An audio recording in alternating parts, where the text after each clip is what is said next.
Japan গেলাম, শুনলাম তাদের বহু লোক দরকার। আমরা বলি যে আমরা লোক নিয়ে বসে আছি, কত লোক লাগবে বলো, আর কোন কোন দেশ থেকে তোমরা লোক, ইতিমধ্যে তারা লোক নেওয়া শুরু করেছে, সেটাই আপনাদেরকে জানানোর বিষয় আমার। ইন্দোনেশিয়া থেকে লোক নিচ্ছে, আরো কোন কোন দেশ থেকে লোক নিচ্ছে, নেপাল থেকে লোক নিচ্ছে। এবং নেপাল থেকে খুব সম্ভব তখন যখন জাপান ভিজিট করি গত বছর, ইতিমধ্যে তারা 7,000 লোক নিয়ে গেছে নেপাল থেকে। জিজ্ঞেস করলাম বাংলাদেশ থেকে কতজন, যেটা দেখো অতি নগণ্য পরিমাণ, 1000-2000। তার মধ্যে নেপাল থেকে চলে গেল 7,000, বাংলাদেশ থেকে যেতে পারলো না। এটা কোন ধরনের কথা হলো? কোন ধরনের সরকার হলো এটা? তাহলে কত লোক লাগবে বলে আপনি যত দিতে পারেন। তা আমি তাৎক্ষণিক বললাম যে আমরা 1 লক্ষ লোক পাঠাবো। আর কি বলতে পারি, এসব সংখ্যা বলা, সে যখন ওপেন এন্ডেড একটা কথা বলেছে, তারা বলছে হ্যাঁ আমরা 1 লক্ষ নেব। আমি অবাক হয়ে গেলাম, তারা 1 লক্ষ লোক, আরো বেশি বললে হতো, আরো বেশি রাজি হতো। আমি বললাম যে 5 বছরে 1 লক্ষ, 1 বছরের লক্ষ তো পাঠবো বুঝতেছি, কাজে একটা কথা বলতে হয়। বললাম যে 5 বছরে 1 লক্ষ লোক পাঠাবো, যতদিনে পারো, তোমার কোনো অসুবিধা নেই, যত পারো। শর্ত কি? জাপানি ভাষা জানতে হবে। কালার এক্সপার্ট, জর্জ স্যাপ এবং মাইল্ড অন হ্যান্ডস টেকনোলজি সমৃদ্ধ অরিক্স ক্রিস্টাল ওয়াশ আপনার লন্ড্রি এক্সপার্ট। তার একটা স্কিল থাকতে হবে, এই হতো শর্ত, আর কিচ্ছু নেই। আমি খুব সোজা একটা জিনিস নেবার জন্য সরকার বসে আছে, দেশ বসে আছে, জাপানের মতো দেশ। চিন্তা করেন, কেউ যদি জাপান যায়, 5 বছর 2 বছর কাটিয়ে আসে, তার ভাগ্য কিরকম খুলে যাবে। আর ফিরে আসবেই বা কেন? বল যারা এসছে তারা এখানে থেকে যায়, তাদেরকে জাপান ফেরত যেতে দেয় না, তার লোক দরকার। তাহলে আরো মজার কথা, এরকম লক্ষ লক্ষ লোক দরকার। আর আমাদের লোক কাজকর্মহীন অবস্থায় আছে। কত বড় একটা সুযোগ আমাদের বোঝালো। জাপানের বহু শহরে বাস সার্ভিস, ট্যাক্সি সার্ভিস সব বন্ধ হয়ে গেছে। কারণ কি? ড্রাইভার নাই। বলছে যত ড্রাইভার পারো পাঠাও, আমাদের শহরগুলো চালু করতে হবে। আবার মাইলের পর মাইল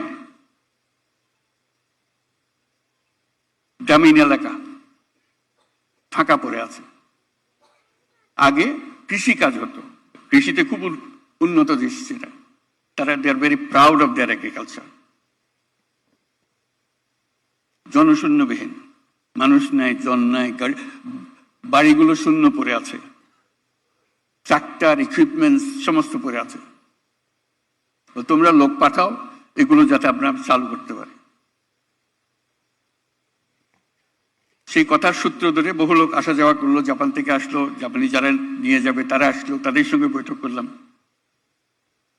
তার মধ্যে একজন বললো যে আমার কারখানা এখন বন্ধ হওয়ার উপক্রম, আমার 5,000 শ্রমিক কাজ করে আমার এখানে, তার অর্ধেকেরও বেশি এখন 70 বছর পার হয়ে গেছে, আমি আর বেশি দিন ধরে রাখতে পারবো না, তারা অনেক আগে রিটায়ার করার কথা, তাদেরকে আমি ধরে রাখছি, আমার কারণে আছে, কিন্তু 70 বছর পরে আর রাখা সম্ভব হবে না, আমার কারখানা বন্ধ করে দিতে হবে, আমার লোক দাও। এরকম বহু কারখানা ইতিমধ্যে বন্ধ হয়ে গেছে, লোক নাই। এক অদ্ভুত পরিস্থিতি। কাজে এই পরিস্থিতির মোকাবেলায় আমরা কত দূরে আছি, যেখানে পাওয়ার জন্য লোক আগ্রহ করে বসে আছে, আমরা পারছি না। কেন পারছি না? তার মধ্যে একটা বড় করুণ কাহিনী। সে করুণ কাহিনীর একজন সাক্ষী এখানে উপস্থিত আছে, লুৎফে। মিডল ইস্টে যাই, যে দেশে লোক পাঠাতে যাই, প্রথম কথা হলো তোমাদের কাগজপত্র সব জাল, নকল, বেজাল, ভুয়া। বাংলাদেশ বিখ্যাত হয়ে গেছে সারা দুনিয়া জুড়ে। শুধু ভুয়া কাগজের জন্য। আমাকে ইউএইর মিনিস্টার বলতে আমি নিজে সাক্ষী যে মহিলার সঙ্গে আমি আলাপ করলাম, সে বলল সে ডাক্তার। বেশভূষায় দেখলাম, কারণ তারা নিয়ে অনেক কথা উঠছে, বেশভূষায় দেখলাম কত গৃহকর্মী হতে পারে সে, ডাক্তার তো হবার কোনো কথা প্রশ্ন ওঠে না। কিন্তু তার দাবি হলো আমার কাগজপত্র আছে, ডাক্তারের সার্টিফিকেট আছে তার, জেনুইন সার্টিফিকেট, এটা চেক করা হয়েছে, জেনুইন সার্টিফিকেট। বলতে আমরা কি করি এখন?